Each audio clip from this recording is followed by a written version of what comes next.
কবরের আযাবের ব্যাপারে রাসূলুল্লাহ সাল্লাল্লাহু আলাইহি ওয়াসাল্লামকে প্রথমে যখন প্রশ্ন করা হয়েছিল, রাসূলুল্লাহ সাল্লাল্লাহু আলাইহি ওয়াসাল্লাম বিষয়টাকে আল্লাহ নবী সাল্লাল্লাহু আলাইহি ওয়াসাল্লাম একটু বিব্রতকর অথবা ভিন্নভাবে মনে করেছিলেন, কারণ তখন রাসূলুল্লাহ সাল্লাল্লাহু আলাইহি ওয়াসাল্লামের কাছে এই ব্যাপারে ওহী আসে নাই। পরবর্তীতে আল্লাহ রাসূল সাল্লাল্লাহু আলাইহি ওয়াসাল্লামের কাছে ওহীর মাধ্যমে কবরের আযাবের বিষয়টি আল্লাহ রাসূলকে ইনফর্ম করা হয়েছে, জানানো হয়েছে। অনেকে এই হাদিসকে সামনে রেখে বলেন যে রাসূলুল্লাহ সাল্লাল্লাহু আলাইহি ওয়াসাল্লামও কবর আযাব সম্পর্কে জানতেন না, সুতরাং কবর আযাব নেই। এই কথা শুদ্ধ নয়। রাসূলুল্লাহ সাল্লাল্লাহু আলাইহি ওয়াসাল্লামের কাছে ওহী ছাড়া রাসূল সাল্লাল্লাহু আলাইহি ওয়াসাল্লাম গায়বের বিষয়ে আন্দাজের উপর কখনো কোনো বক্তব্য দিতেন না। আন্দাজের উপর কোনো বক্তব্য রাসূলুল্লাহ সাল্লাল্লাহু আলাইহি ওয়াসাল্লাম দিতেন না। আয়েশা রাদিয়াল্লাহু তাআলা বর্ণনা করেন, তিনি বলেন যে আল্লাহ রাসূল সাল্লাল্লাহু আলাইহি ওয়াসাল্লাম কি করলেন, আমার কাছে আসলেন।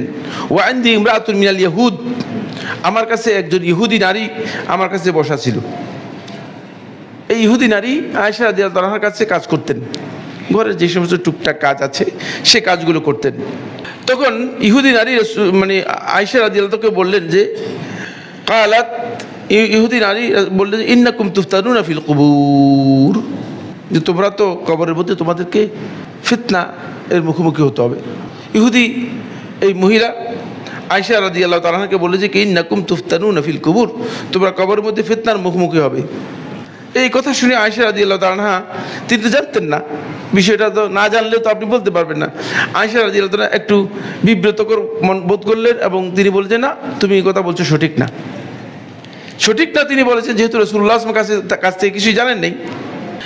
আয়েশা রাদিয়াল্লাহু তাআলা আসলেন, আয়েশা বললেন যে ইহুদি কি বললি আল্লাহ রাসূল সাল্লাল্লাহু আলাইহি ওয়াসাল্লাম।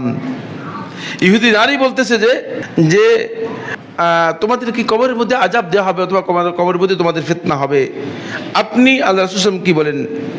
ফারতা রাসূলুল্লাহ সাল্লাল্লাহু আলাইহি ওয়াসাল্লাম, রাসূলুল্লাহ সাল্লাল্লাহু আলাইহি ওয়াসাল্লাম জিনিসটাকে বিব্রতকর মনে করলেন, মনে করলেন না এরকম বিষয় তো আল্লাহ রাসূল সাল্লাল্লাহু আলাইহি ওয়াসাল্লামের কাছে ইনফর্ম করা হয়নি, তখনও আল্লাহ রাসূল সাল্লাল্লাহু আলাইহি ওয়াসাল্লামকে এই বিষয়ে ইনফরমেশন দেওয়া হয়নি। ফলে রাসূলুল্লাহ সাল্লাল্লাহু আলাইহি ওয়াসাল্লাম আর কিছুই বললেন না, এই বিষয়ে রাসূলুল্লাহ সাল্লাল্লাহু আলাইহি ওয়াসাল্লাম কোনো মন্তব্য করলেন না, বরং রাসূলুল্লাহ সাল্লাল্লাহু আলাইহি ওয়াসাল্লাম বললেন যে ইন্নামা তুফতানু ইয়াহুদ ফি কুবুরিহিম, ইহুদিরাই কবরের মধ্যে আযাব প্রাপ্ত হবে। ইহুদিরা আযাব প্রাপ্ত হবে, এটা স্বাভাবিক কথাই, কারণ তারা আল্লাহর বিধানকে অস্বীকার করেছে, আযাব তো পাবেই, এটা খুব কমন কথা। ফলে রাসূলুল্লাহ সাল্লাল্লাহু আলাইহি ওয়াসাল্লাম মানে তার এই বক্তব্যের মানে পেছনে যে বক্তব্য রয়েছে সেই বক্তব্যটা দিয়ে দিলেন।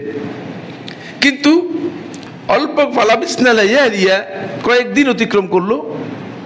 সুম্মা ক্বালা রাসূলুল্লাহ সাল্লাল্লাহু আলাইহি ওয়াসাল্লাম, অতঃপর রাসূলুল্লাহ সাল্লাল্লাহু আলাইহি ওয়াসাল্লাম আসলেন, এসে আয়েশা রাদিয়াল্লাহু তাআলাকে বললেন, হে আয়েশা, আমি যে আগে বললাম যে ইহুদিরা কবরের মধ্যে আযাব পাবে, বরং ইন্নাকুম তুফতানুনা ফিল কুবুর, তোমরাও, আমরা যারা উম্মতে মুহাম্মাদী আছি আমাদেরকেও কবরের মধ্যে ফিতনা দেওয়া হবে, কবরের ফিতনার আমরা মুখোমুখি হব।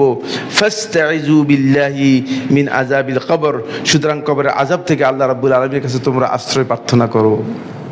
তাহলে এই হাদিসটি সহিহ মুসলিম হাদিস নম্বর 584, হাদিস নম্বর 584।